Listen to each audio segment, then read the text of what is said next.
老马宇宙。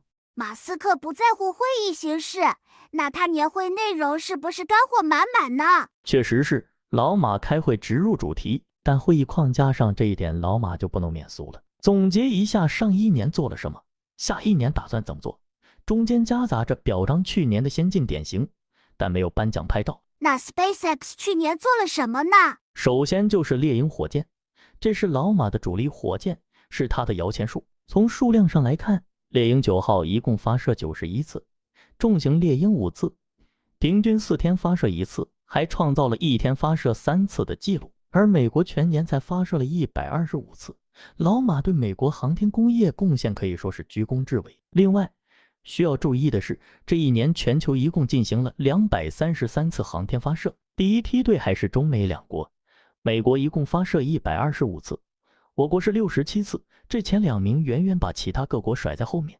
看第3名是俄罗斯19次，第4名印度8次，朝鲜和日本各3次，欧洲、韩国、伊朗各2次，西班牙、以色列各1次。马斯克为什么这么痴迷于太空探索呢？本质在于老马是个极其有情怀的人，他致力于让人类成为跨星系的物种，成为多行星文明。接下来这段独白很好地体现了老马的想法。What will things be like 8 years from now?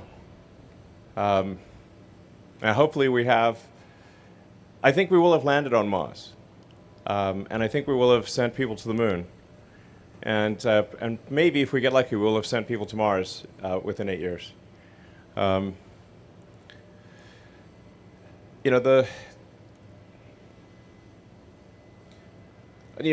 key question, sort of, I think, about for civilization is, the key test, perhaps, for civilization is, do we make it through this Fermi great filter of going from a one-planet civilization to a multi-planet civilization?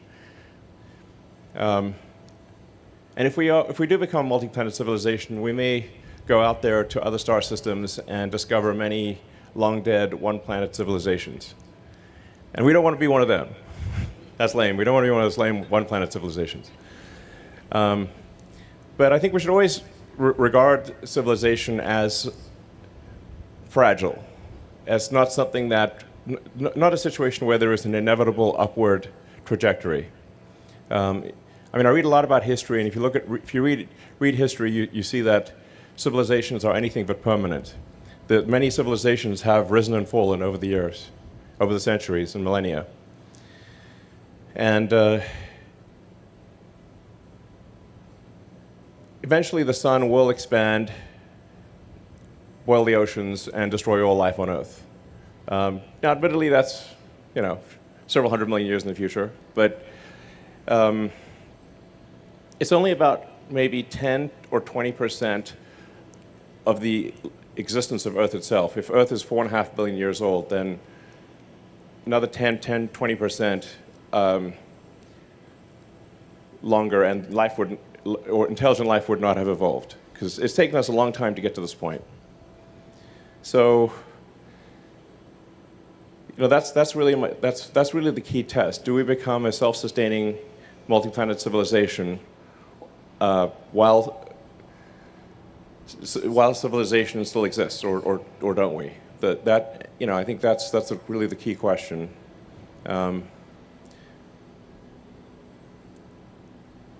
I think we've got a good chance, but it's not a sure thing.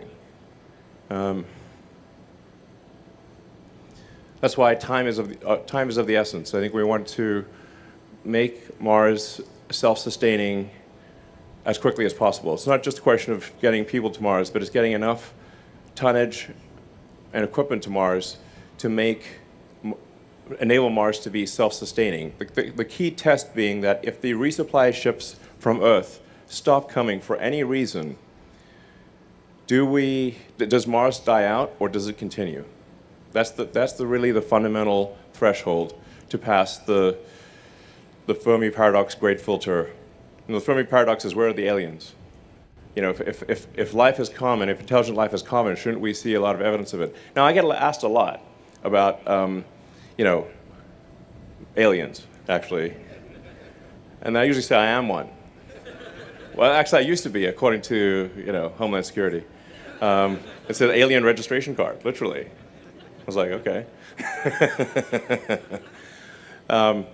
So, but the truth is, I actually have not seen any evidence of aliens, which I think is maybe a bit more troubling than if I had. I have not seen any, and I'd be on it, and you can pretty much guarantee that I would post about it instantly. Okay. I was like, yep, we got one. This is a spaceship for sure. But I have not seen anything. So that leads me to think that we're more likely to be a tiny candle of consciousness in a vast emptiness, a vast darkness. That the civilization that we have is really just this very, very small candle in a vast darkness, and we just must do everything possible to ensure that that candle does not go out. Yeah. Anyway, I think we can do it. So, 听起来确实很伟大，但实现起来很困难吧？确实很困难，但老马已经实现了很大突破了。现阶段，老马要做的是在火星建立一座太空城市。为实现这个目标，要将约100万吨有效载荷运入火星。为实现运载目标，老马必须将火箭运载成本打下来。现阶段实现的最重要的成果是实现了火箭发射器的可回收，使得火箭单次发射成本锐减。猎鹰火箭目前单次最高发射了19次，可重复利用率极高。基于此 ，SpaceX 的火箭发射次数呈指数型增长，运载质量也在2023年占全球总量的80%，可谓吊打全世界。根据 Brightstack 2023年第2季度全球轨道太空发射报告，单从重量上看， SpaceX 发射了总量约214095千克的航天器，中国航天科技集团排名第2，航天器总量为23069千克。同样3季度 SpaceX 发射的航天器质量高达381278公斤，中国航天科技集团发射了24560公斤。相比下，中美确实不在一个数量级上，可见中国航天，尤其是商业航天要赶上美国的势头，任重道远。Yeah. Anyway, I think we can do it. So,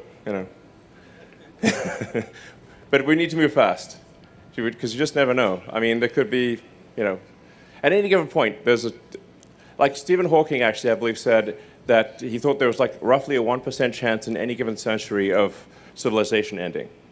That was his rough estimate. I think it actually might be higher than that. So we just want to go there fast. So this is getting back to Falcon 9, back to reality. These are all the launches we've done, and you can see how the cadence of launches has rapidly increased over time.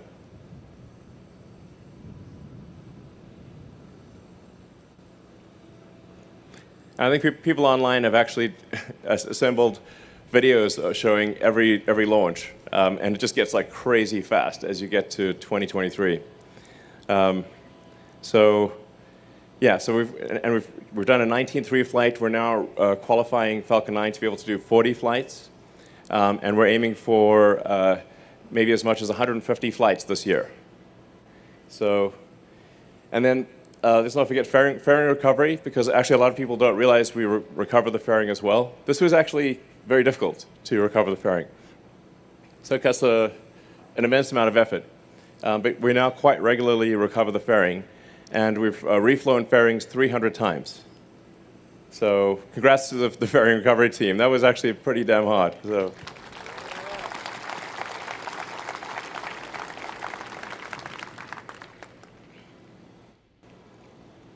Oh, and then of course we do operate basically a small navy. I think people don't always know that, but we have drone ships and support ships of various kinds. So we've got a small fleet of ships, and we operate them very efficiently. I think people also sometimes don't know the size. Like you can see the size of the ship by the person walking around on it. It's not small. So it looks cool. I like this sort of kind of a Darth Vader aesthetic, but I like it. So, and we're also getting much better with pad turnaround. We achieved a 3-day pad turnaround, and I think we're aiming to hopefully I think, get under 24 hours pad turnaround by the end of this year.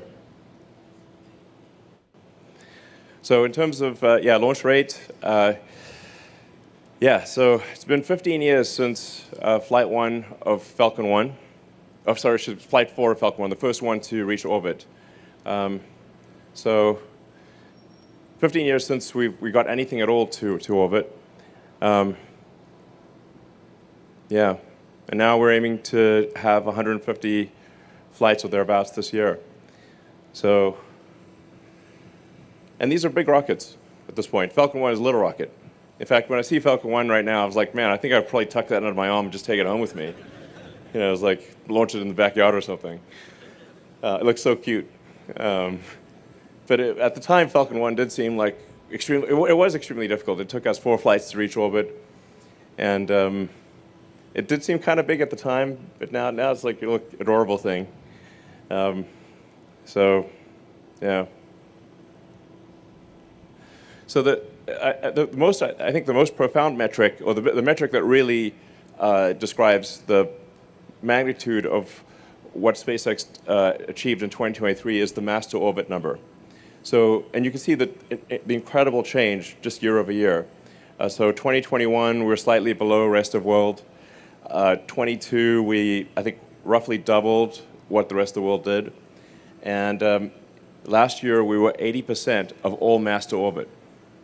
So when rest of the world, we mean like the rest of US industry, you know, Europe, India, China, Japan, everyone. So there's not a lot of industries where a company is doing like 80% of everything.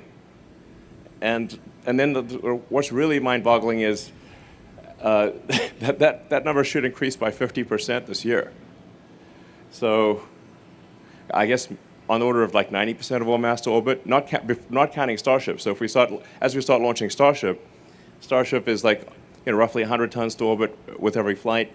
There's a path to getting Starship to do over 200 tons with full reusability. So 200 tons to a useful orbit with full reusability. And yeah, it's really an incredible amount. 1,200 tons of useful load to orbit last year. Yeah, that's just astounding. So I think that really deserves a round of applause. Like wow, I mean, that's the most mind-blowing